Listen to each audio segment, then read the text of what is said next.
আমাদেরকে সময়ের প্রতি গুরুত্ব দেওয়ার কথা বলা হয়েছে, যা প্রতি মুহূর্তে আমাদের কাছ থেকে হারিয়ে যাচ্ছে।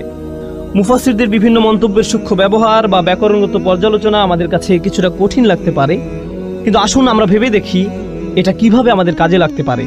আমাদের দিনে 24 ঘন্টা সময় আছে। এর মধ্যে কয় ঘন্টা আমরা ঘুমিয়ে কাটাই, কয় ঘন্টা আমরা কাজ করি, কয় ঘন্টা আমরা দুনিয়ায় সঞ্চয়ের কাজে ব্যবহার করি, হয়তো দুনিয়ার বিল পরিশোধ করার কাজে, কিন্তু কয় ঘন্টা আমরা আখিরাতের বিল পরিশোধ করার কাজে ব্যবহার করি, কয় ঘন্টা আমরা আল্লাহর হিসাব নিকাশের সামনে দাঁড়ানোর জন্য নিজেদের প্রস্তুত করি। এখানে বাৎসরিক একটা হিসেব আপনাকে দিতে হবে, কিন্তু আসল হিসাব সামনে আসছে, যেখানে আমাদের প্রত্যেকটি কাজের হিসাব আমাদের দিতে হবে। আমি এটা সবসময় বলে থাকি, এই সূরায়ে আসর শব্দটির ব্যবহারের তাৎপর্য হলো এখানে একটা দিনের অংশ বোঝানো হয়েছে। আল্লাহ আমাদেরকে আমাদের পুরো জীবনকে তুলে ধরেছেন, যদিও এটা কেবলমাত্র একটা দিন, মাত্র একদিন।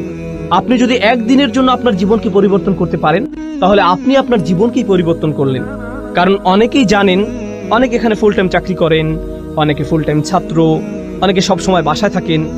এই দিনগুলো প্রায় একই রকম হয়ে থাকে, একই কাজ, একই রুটিন, একই কাজ বারবার করতে হয়।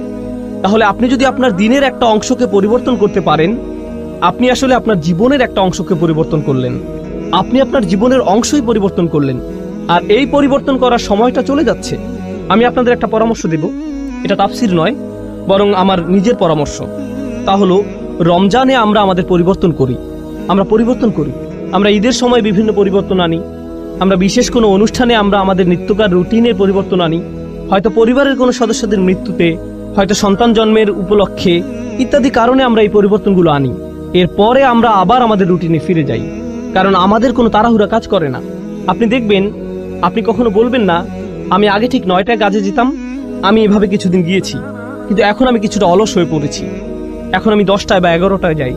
আপনি এমন বলবেন না, কারণ আপনি জানেন যে আপনি তাহলে বরখাস্ত হবেন। আপনি জানেন যে আপনাকে সেখানে সময় মতো থাকতেই হবে। আসলে আপনি নিজেকে এমনভাবে তৈরি করেছেন যেখানে আপনাকে সময় মতো থাকতেই হবে। আপনার প্রতিদিন সেখানে সময় মতো উপস্থিত হওয়া ছাড়া কোনো উপায় নেই, এছাড়া আপনার কোনো পথ নেই। এভাবে ভাবার কারণে আপনার ধারাবাহিকতা ধরে রাখা সহজ হয়েছে। এখন আর এটা তেমন কোনো কঠিন বিষয় নয়, আপনাকে এটা করতেই হবে। এই নিয়ে দুইবার ভাবার প্রয়োজনও নেই। কেউ আপনাকে হয়তো বলল, ভাই তুমি এটা কিভাবে পারো? আমাকে এটা করতেই হবে। কিভাবে পারি জানি না, আমাকে শুধু এটা এভাবেই করতে হয়। আমরা যদি সত্যিকার অর্থে বিশ্বাস করি, যেভাবে আমরা বিশ্বাস করি যে আমরা যদি সময় মতো উপস্থিত হতে না পারি তাহলে আমরা চাকরি হারাবো, আমরা যদি সত্যি সত্যি বিশ্বাস করি আমরা একটা ক্ষতির দিকে এগিয়ে যাচ্ছি, আর এখানে এমন কিছু আচরণ আছে যা আমাদের মধ্যে আনতে হবে, যেমন নামাজে নিয়মিত হওয়া, উদাহরণস্বরূপ খারাপ কাজ থেকে বিরত থাকা। যদি আমরা সত্যিই বিশ্বাস করি যে আমাদের আচরণের পরিবর্তন না হয়, তাহলে আমরা ক্ষতির মধ্যে পড়ে যাব, যেভাবে আমরা চাকরি হারাই। আপনি দেখবেন, কোনো ইমিগ্রেশন অ্যাপয়েন্টমেন্টের জন্য মানুষ দেরি করে না, সেখানে মানুষ 2 ঘন্টা আগে গিয়ে বসে থাকে। তারা হয়তো আগের রাত থেকে প্রস্তুতি নিয়ে বসে থাকে, কারণ হয়তো সেখানে ভোরে 6টায় যেতে হবে, তাই হয়তো সে রাতে ঘুমাবেও না, সে আগে আগে যাবে, কারণ সে নিজেকে জানে সে যদি দেরি করে তাহলে সে ক্ষতির মধ্যে পড়ে যাবে। আমরা যদি সত্যিকার অর্থে বিশ্বাস করি যে এমন আচরণ আমাদেরকে ক্ষতির মধ্যে নিয়ে যাবে, তাহলে একটা দিন পরিবর্তন করা আসলে পুরো জীবনকে পরিবর্তন করাই খুব সহজ হয়ে যায়। কিন্তু কখন এটা সহজ হয়? যখন সেখানে বিশ্বাস থাকে। এই জন্যই যখন আল্লাহ খুসর নিয়ে বলছেন, সর্বপ্রথম কোন ব্যতিক্রম নিয়ে তিনি বলছেন? কারা? যারা বিশ্বাস করে। এটা কিন্তু সাধারণভাবে বলা নয়, আচ্ছা যারা বিশ্বাস করলো তারা বেঁচে গেল, না। আমরা এখানে এমন সাধারণ বিশ্বাসের কথা বলছি না, এটা হচ্ছে সত্যিকার গভীর আস্থা। আমি যা করছি তা সরাসরি আমার সফলতার সাথে যুক্ত, সরাসরি আমার ব্যর্থতার সাথে যুক্ত। তার চেয়ে ভালো আমি আমাকে পরিবর্তন করি, তার চেয়ে ভালো আমি তাই করি যা আমার করা উচিত। এটা শুধুমাত্র আসর শব্দে এমন বোধ আসা উচিত। এটা যেভাবে চিপে বের করে দেয়, নিঃশেষ করে দেয়, আর আমার এত সময় নেই। এখানে যারা ছাত্র আছেন, আপনারা হয়তো কোনো অ্যাসাইনমেন্ট আছে আর আপনি সেটা ভুলে গিয়েছেন, আর সময় চলে যাচ্ছে।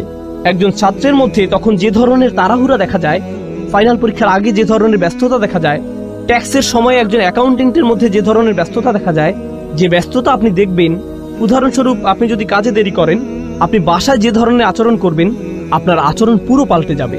আপনি কোনোভাবেই দেরি করতে চাইবেন না, আপনি সবার সাথে এমন আচরণ করবেন যেন কাউকে আপনি পাত্তা দেন না। আপনি সকালের খাবার কিছুরই তোয়াক্কা করছেন না, আপনি চলে যান, কারণ আপনার ব্যস্ততা আছে।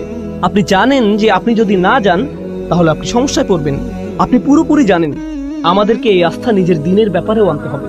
আপনার বস যদি আপনাকে বলে, আমি কসম করে বলছি তোমার সমস্যা হবে, যদি আপনার বস এটা বলে, সে যদি বলে আমি কসম করছি সে হয়তো অফিসে আসলো, সে আপনাকে নির্দিষ্ট করে বলল না, সে বলল প্রত্যেক কর্মচারীর বিশাল ক্ষতি হবে, আমি কসম করছি তোমাদের প্রত্যেকেরই ক্ষতি হবে, এবার অনেক বড় লোকসান হবে। আপনি কি মনে করেন সে যখন চলে যাবে আপনাদের মধ্যে কি কেউ বলবে হ্যাঁ আমার কিছু হবে না, আমি ঠিক আছি? না, সে নির্দিষ্ট করে কিছু বলেনি। সে বলেনি কিছু কর্মচারীর ক্ষতি হবে, সে বলেনি ওই যে তার ক্ষতি হবে। তিনি বলেছেন প্রত্যেকেরই ক্ষতি হবে, আপনাদের সবার ক্ষতি হবে। আর আপনারা অচিরে লক্ষ্য করবেন যে সময় চলে যাচ্ছে, ক্ষতির সময় এগিয়ে আসছে। আপনারা খুব শীঘ্রই বুঝতে পারবেন যে আপনারা কতটা ক্ষতির মধ্যে আছেন।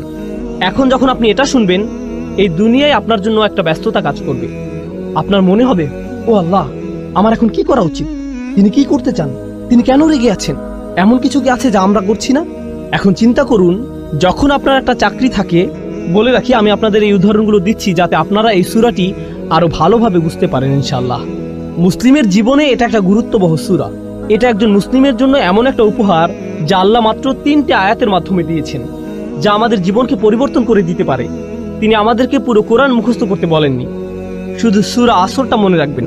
সুবহানাল্লাহ, দেখবেন এটা কিভাবে আপনার জীবনকে পরিবর্তন করে দেয়। এখন চিন্তা করুন, আপনি একটা চাকরি পেলেন, আপনার বস আপনাকে বলল তোমার কাজ 4টি।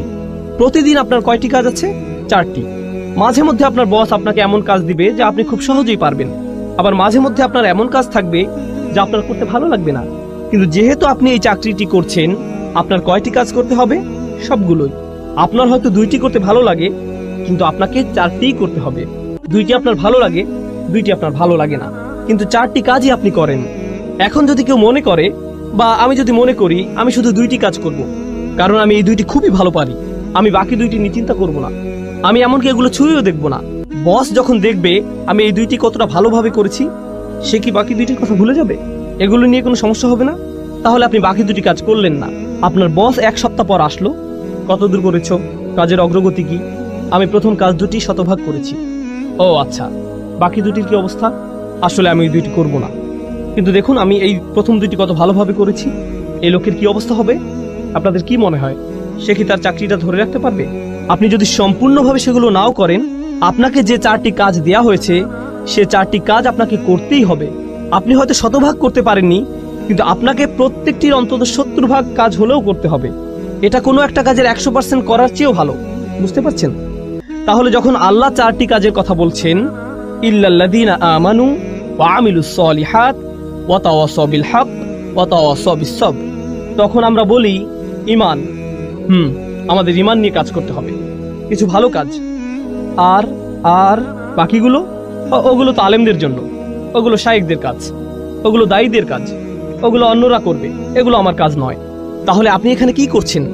আল্লাহ বলেন এই 4টি কাজ যারা করবে না তাদের প্রত্যেকেই বিশাল ক্ষতির মধ্যে আছে, কিন্তু আপনি শুধু 2টা করছেন, বা 1টা বা 3টা। ব্যাপারটা এমনই, আপনি এর মধ্যে থেকে বাছাই করছেন যে আপনাকে ক্ষতির মধ্যে নিয়ে যাবে, এর কোনো ফলাফল পাবেন না। এই সূরার মাধ্যমে